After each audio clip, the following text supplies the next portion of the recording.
সূরা বাকারা ২২৫ নম্বর আয়াত থেকে পড়া হচ্ছে, বিনা ইচ্ছায় তোমরা যেসব অর্থহীন কসম খেয়ে থাকো, কসম খেতে গিয়ে সেজন্য আল্লাহ পাকড়াও করেন না, কিন্তু যেসব কসম তোমরা মন থেকেই করে ফেলো তার জন্য তিনি অবশ্যই জিজ্ঞাসাবাদ করবেন। আল্লাহ বড়ই ক্ষমাশীল ও সহনশীল। যারা নিজের বিবিদের সাথে সম্পর্ক না রাখার জন্য কসম খেয়ে বসে, তাদের জন্য ৪ মাসের অবকাশ রয়েছে। যদি তারা ফিরে আসে তাহলে আল্লাহ ক্ষমাশীল ও দয়ালু। আর যদি তারা তালাক দেওয়ার ফয়সালাই করে থাকে, তাহলে তারা যেন জেনে রাখে আল্লাহ সবকিছু শুনেন ও জানেন। যেসব মেয়ে লোককে তালাক দেওয়া হয়েছে তারা যেন ৩ বার হায়েজ আসা পর্যন্ত নিজেদেরকে অপেক্ষায় রাখে। আর আল্লাহ তাদের গর্ভে যা কিছু সৃষ্টি করেছেন তা গোপন করা তাদের জন্য জায়েজ নয়। যদি তারা আল্লাহ ও আখিরাতে বিশ্বাস করে তাহলে তাদের এরূপ করা উচিত নয়। যদি তাদের স্বামীগণ সম্পর্ক ভালো করার ইচ্ছা করে তাহলে তারা ইদ্যতের সময়সীমার মধ্যে তাদেরকে আবার বিবি হিসেবে ফিরিয়ে নেবার অধিকতর হকদার। মেয়েদের জন্যও তেমনি ন্যায়সঙ্গত অধিকার রয়েছে, যেমন তাদের উপর পুরুষদের অধিকার আছে।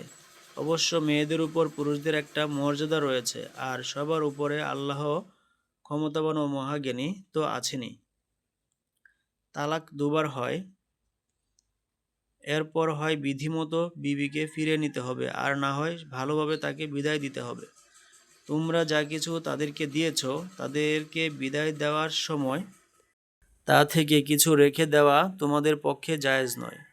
অবশ্য স্বামী স্ত্রী আল্লাহর দেওয়া সীমারেখা মেনে চলতে পারবে না বলে আশঙ্কা হলে তাদের কথা আলাদা। এ অবস্থায় যদি তোমাদের আশঙ্কা হয় যে তারা দুজন আল্লাহর বিধান মেনে চলতে পারবে না, তাহলে স্ত্রী স্বামীকে কিছু বিনিময় দিয়ে নিষ্কৃতি হাসিল করলে তাদের কারো কোনো দোষ হবে না। এটাই আল্লাহর নির্দিষ্ট সীমারেখা। এই সীমা লঙ্ঘন করো না। যারা আল্লাহর দেওয়া সীমা লঙ্ঘন করে তারাই জালিম। এরপর যদি তালাক দেয় তবে এ স্ত্রীর তা আর তার জন্য হালাল থাকবে না। অবশ্য যদি অন্য কোনো লোকের সাথে তার বিয়ে হয় এবং সে ব্যক্তি তাকে তালাক দেয় তাহলে আলাদা কথা। তখন যদি প্রথম স্বামী এবং মহিলা উভয়ই মনে করে যে তারা আল্লাহর দেওয়া সীমারেখা মেনে চলতে পারবে, তাহলে তাদের এক অপরের কাছে ফিরে আসতে কোনো দোষ নেই। এটা আল্লাহর নির্দিষ্ট সীমারেখা যা তিনি ওই লোকদের হেদায়েতের জন্য স্পষ্ট করে দিচ্ছেন যারা জানে।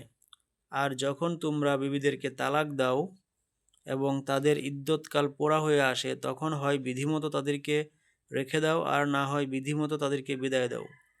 শুধু যাতনা দেওয়ার উদ্দেশ্যে তাদেরকে আটক করে রেখো না, কেননা তাতে সীমালঙ্ঘন হবে। আর যে এমন করবে সে আসলে নিজেই নিজের উপর জুলুম করবে। আল্লাহর আয়াতকে তোমরা খেলা তামাশা বানাবে না। তোমরা ভুলে যেও না যে আল্লাহ তোমাদেরকে কত বড় নিয়ামত দিয়ে ধন্য করেছেন। তিনি তোমাদেরকে উপদেশ দিচ্ছেন যে যে কিতাব ও হিকমত তিনি তোমাদের উপর নাজিল করেছেন এর মর্যাদা রক্ষা করো। আল্লাহকে ভয় করো এবং ভালো করে জেনে রাখো আল্লাহর কাছে সব কিছুর খবর আছে।